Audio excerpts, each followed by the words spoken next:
And welcome to the David Tomsic Show, fighting tyranny one day at a time. April 16th, 2025. Wow, more than halfway now through April. I hope you're doing well. Thank you for joining me.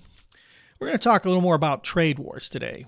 The one we have is a doozy, and it's one of the most interesting, chaotic trade wars in history.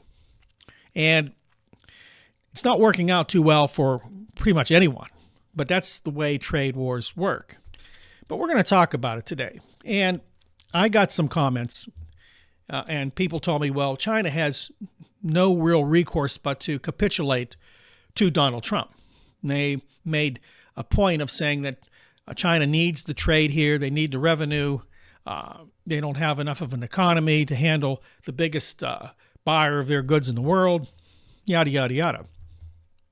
And I don't know that we are the biggest trading partner they have. I think Vietnam is one of their bigger ones, but we are big. I'm not sure. But having said that, keep in mind that China, since the last Trump debacle 4 years ago, the Chinese have decoupled in many ways from America. They've reduced the amount of exports they send here by almost 4.5%. Doesn't sound like a lot, but it is. And keep in mind, only about 2.7% of their GDP is tied up in exports to the United States. So having I worked for Sony for quite a while, and I was in manufacturing, but I did keep up on their sales and how they kind of made the markets around the world work for them. And every country, every business has these. So keep in mind, even as we're sitting here seeing costs of Chinese goods shoot up, the Chinese are looking for other markets. In fact, I think Xi Jinping is in Southeast Asia. I think he's going to Vietnam and Cambodia and a few other nations to make deals to trade more there. So that's how that works. So it's not like they're going to lose everything. They won't.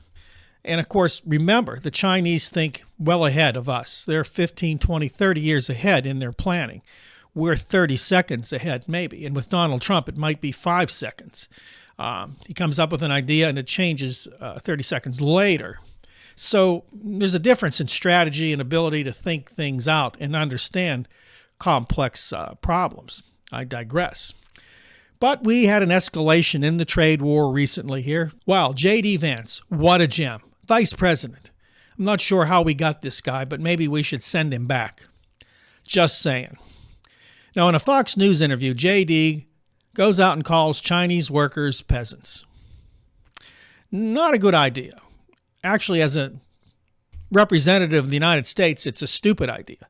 But again, his boss does it all the time. Denigrates people, makes fun of people, and calls people all kinds of names. Whether they're leaders of other nations or not, it doesn't matter. He's no respecter of persons, literally. So J.D. and his friends over there on the right, remember?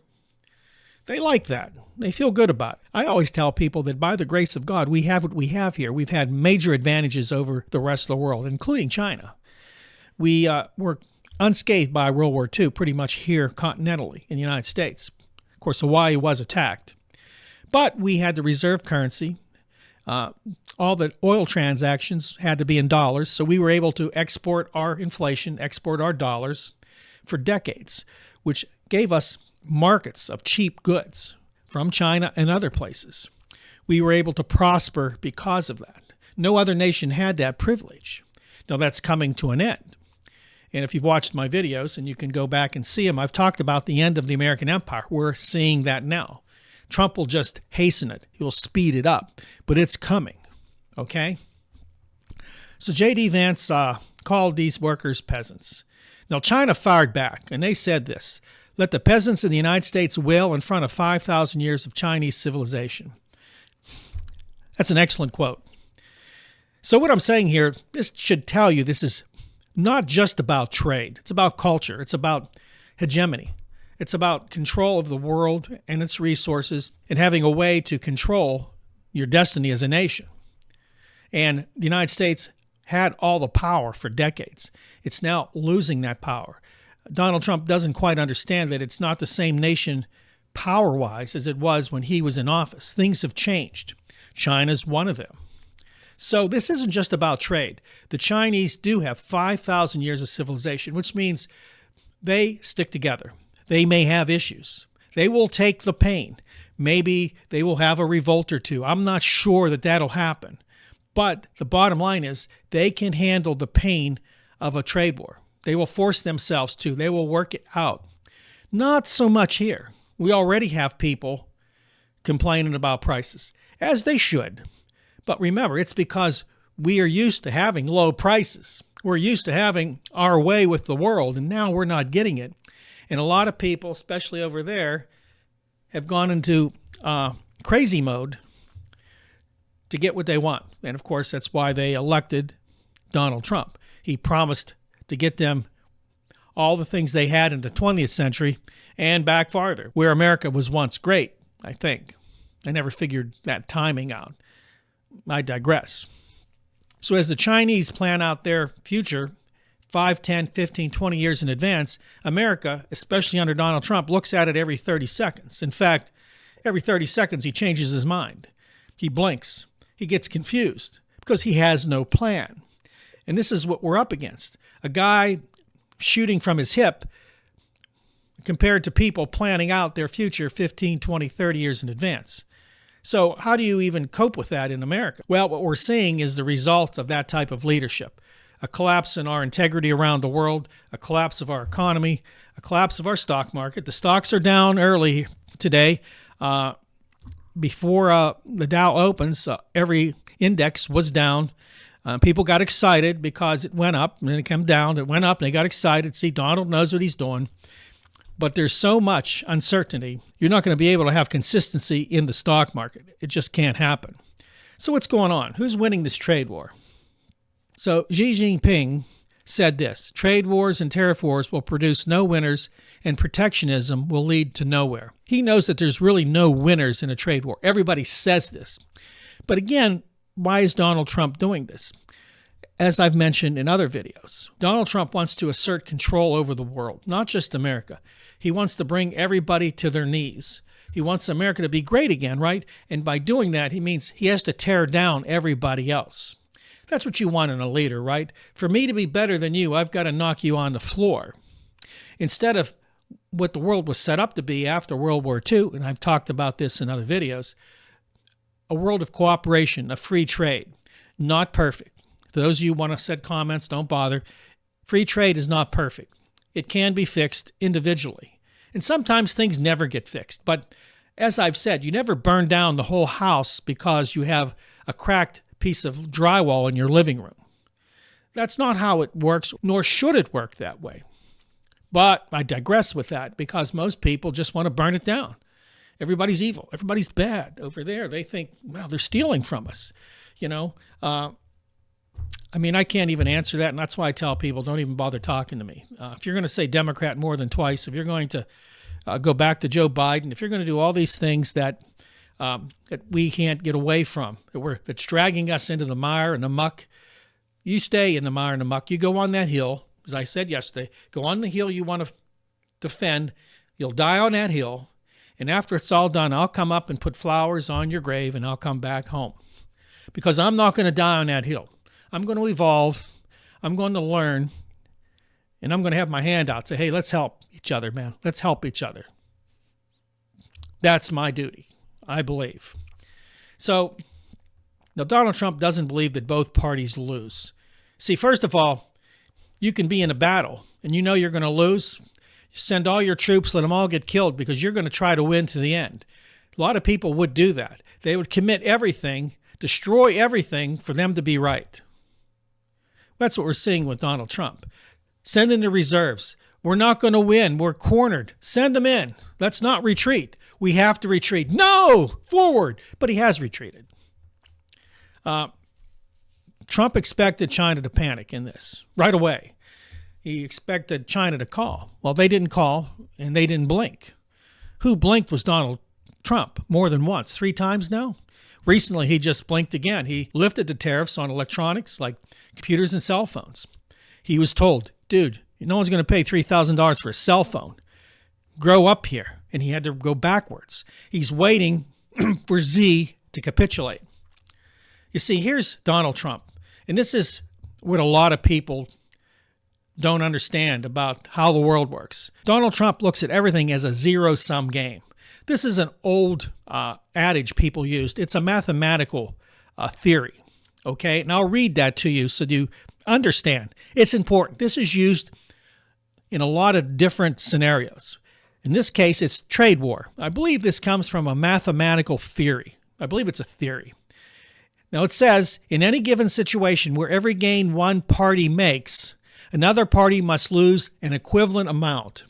In essence, the total value always remains the same. A win for one implies corresponding loss to the others. There's always only one winner. And this is Donald Trump. This is Donald Trump in his deals, all the deals he's made over the years. And when he can't win, he files bankruptcy. And he still wins because he finds a way to make money. The people that lose are everybody else he sent into the battle, right? Build a casino. He built a hotel. I've told you this. I know people that had businesses, that worked for businesses. One was an electrical contractor, bought hundreds of thousands of dollars of wire. And of course, Donald Trump went bankrupt. The people that had the wire never got paid. They went out of business. So he sent everybody in. We're going in. We're building. We're building. We're building. No, he didn't build. But by that time, he was the general in the back with his white steed in his armor, and he turns around and gallops away, and everybody he sent into the battle gets slaughtered. This is how he is. But people over there, I digress, right?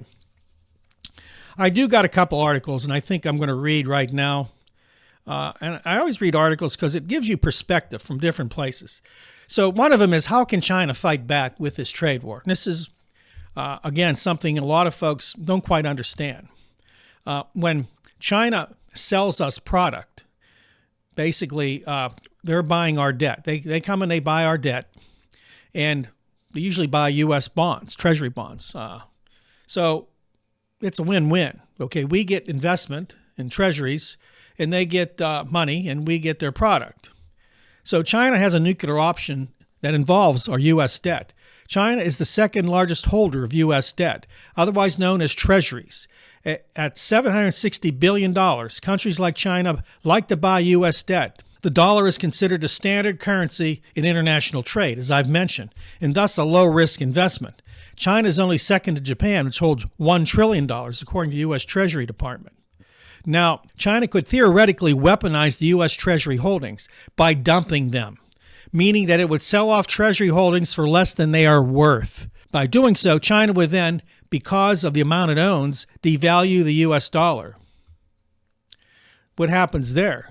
Once the U.S. dollar is devalued, everything becomes more expensive for us because it takes more dollars to buy whatever you're buying. Americans will see prices accelerate upward. Now, will China do this? I don't know. Again, there's plenty of people out there, and you can see them making comments. A lot of very, very smart economists. And my job here is to give you information, bite-sized information, and not get too far down the rabbit hole because it's all theoretical. No one knows what's going to happen from this point forward. Much of it because Donald Trump has no clue what he's doing either. I mean, he's firing from the hip, waiting for someone to call. I think there's 50 nations ready to make a deal. Now, I want to be honest with you. I'm surprised it's only 50 nations. Here's the point I'm making there, and I said this yesterday. They can try to make deals or make a deal, but behind his back, they're all going to run. They're all going to start making deals, and you're going to see over the next few years, groups like the BRICS nations will grow, will get more and more people involved. And I'm seeing from the numbers, many people think that the BRICS will have their own currency. That's not necessarily true. More and more people are already running away from the dollar, and they're using their own currencies. There's a basket of currencies being used to trade without using the dollar. And the BRICS now has a trading system, a system that rivals SWIFT. SWIFT is a transaction system with banks that allows people to transfer money between countries after they purchase goods and services. China and Russia created a new system that's already up and running. You see, It doesn't take overnight. This isn't something overnight, but as Donald Trump threatens now, they know, let's be honest, he's got 3.5 years left in his term. People will make promises to Donald Trump. We'll put $1 billion into something. Well, it takes 5-6 years sometimes to make that come to fruition. By that time, he's gone. By that time, maybe even while he's in office, those tariffs will be gone. Why will you invest? So you're going to placate to Donald Trump. You're going to tell him whatever he wants to hear. And then behind his back, you're going to sayonara, bye-bye. And that's what's happening. There's another article I want to bring up. Again, zero-sum game. Remember that. Zero-sum game. So Donald Trump now says, this comes from Reuters, I believe. The White House said China's facing up to 245% on tariff imports to the U.S. as a result of its retaliatory action, as the trade war between the two largest economies continues to heat up. The top potential tariff was referenced in a fact sheet published by the White House late on Tuesday. It accompanied an executive order by Donald Trump that launched an investigation into national security risks posed by U.S. reliance on imported processed chemicals, minerals, and other derivative products. Keep in mind, China shut off all the rare earth minerals coming to the United States. We don't have them here. Very little. Now, people miss this when they rant against people like me that I don't understand how great America is. America doesn't have those natural resources needed to maintain a high-tech industry. The things we need to make, for instance, microchips, we don't have those rare earth minerals here, not in quantity. So we have to buy them. And most of them, the biggest supplier is China in the world. Now, we're trying to get some from Ukraine. That fell apart thanks to Donald Trump. So we're in a bind. So you're seeing that this is not just a battle for trade. It's a battle for dominance, for hegemony. This is all about trying to now push forward into the future and be able to survive. As I mentioned, because of all the disadvantages we now have. And we have a lot of disadvantages, people. You don't get it. Our population growth for people like my family is well behind what it was 60 years ago. We're not producing enough people to fill all the jobs. And we know because you can go around, there's nobody at any jobs. It's not just because all the kids are in the basement working at video games. It's because there isn't enough of them.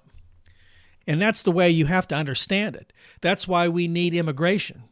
Now, you might say, well, we don't need all those illegal people. And, they use the word illegal. Listen, that to me is a bygone word. The United States can't get away from its roots. People have been immigrating here in all forms since the 1900s. It's not going to change. You might try to get rid of everybody. It's just not going to happen. So we need those people. The funny thing, I saw a video on one of those shorts, they call them shorts, and it showed American workers working in a shoe factory, 5,000 of them, and they're like, and you're saying to yourself, that's the point. They're never going to get 1,000 workers to go in a shoe factory and do those mundane jobs. They're not going to happen. It's not going to happen. And if you listen to the Trump administration, those are the jobs that are coming back here. But it's all going to be done by robots, and we're going to have so many people that are going to just fix the robots. So we're going to have robot maintenance people. Oh, how many of those do you really need? Okay, I mean, the numbers of jobs they're talking about then become minimal.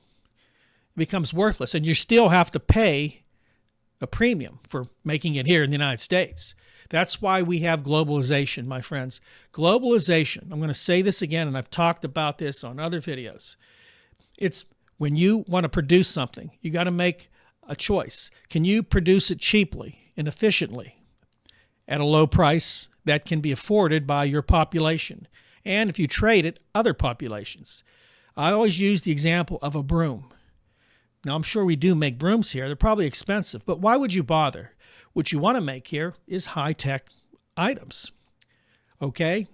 Other countries who have tons of people, they're the ones you want to make shoes and iPhones and maybe brooms because they have a lot of manual labor. They have people that have a big enough population to fill those factories. China, Thailand, Vietnam, go down the list. Cambodia, we don't. So globalization says you make something that suits you, that's best for you to make cheaply and efficiently and let other people make things that they can do well, and then you trade it. But Donald Trump wants to bring everything in and cram it in here. It doesn't work. You don't have the population. You don't have the money. You don't have the investment power anymore. And as the bond yield is going up, less and less people are going to invest in the United States. That's the other problem Trump didn't even think about. As the markets went down, he thought bond yields would go down, which would help U.S. debt, make it cheaper. They didn't this time. They went up. More and more people are leaving the U.S. as an investment. They're not going to invest here. You see, these are things no one thinks about because they don't understand how the economy works, how things like bonds and how the yields work in bonds and how people invest and the concept of the psychology of investment. Trump's turned that all away. This trade war has definitely opened up Pandora's box. And I don't know, people, I don't know. I'm going on record how this will turn out. I don't.